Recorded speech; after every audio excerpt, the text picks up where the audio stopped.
अर्जुन और जंगल का दोस्त। सुनहरी धूप पूरे जंगल में फैल रही थी। पेड़ों की पत्तियां हल्की हवा में हिल रही थीं। पक्षी मीठी आवाज में चहचहा रहे थे। जंगल बहुत सुंदर लग रहा था। अर्जुन अपने घर के पास जंगल में खेल रहा था।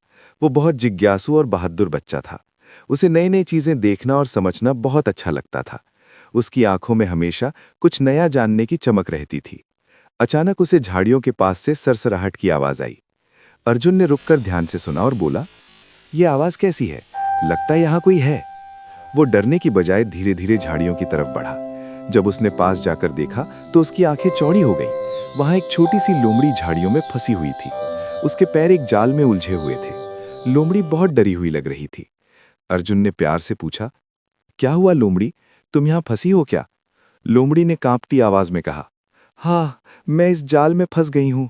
मैं बहुत कोशिश कर रही हूं, लेकिन बाहर नहीं निकल पा रही। क्या तुम मेरी मदद करोगे?" अर्जुन मुस्कुराया और बोला, "डरो मत, मैं तुम्हारी मदद जरूर करूंगा।" उसने धीरे धीरे जाल खोला और लोमड़ी को आजाद कर दिया। लोमड़ी खुशी से उछल पड़ी। वो बोली, "धन्यवाद अर्जुन, तुम बहुत अच्छे हो। अगर तुम चाहो तो हम दोस्त बन सकते हैं।" अर्जुन खुश होकर बोला, "मुझे दोस्त बनना बहुत अच्छा लगेगा। मुझे जंगल बहुत पसंद है।" तभी अचानक हल्की सी ठंडी हवा चली। उसी हवा के साथ एक रंग बिरंगी तितली उड़ती हुई उनके पास आई। उसके पंख चमक रहे थे। तितली ने मीठी आवाज में पूछा, "क्या तुम दोनों जंगल के रहस्य जानना चाहते हो?" अर्जुन उत्सुक होकर बोला, "हाँ, हमें सब कुछ जानना है।"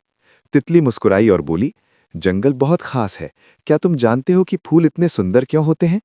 लोमड़ी ने कहा, "हमें बताओ, हमें भी जानना है।" तितली ने अपने पंख फैलाए और बोली, "फूलों के रंग और खुशबू पक्षियों, मधुमक्खियों और तितलियों को बुलाते हैं।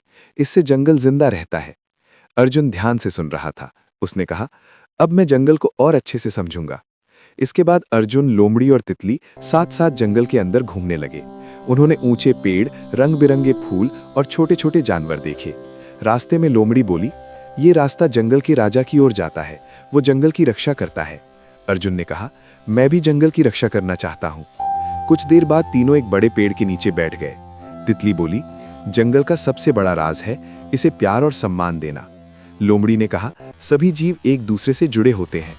अर्जुन ने गंभीर होकर कहा, "अब मैं समझ गया, हमें मिलकर जंगल को बचाना चाहिए।" शाम होते ही अर्जुन अपने घर लौट गया, लेकिन उसके दिल में जंगल के लिए प्यार भर गया था।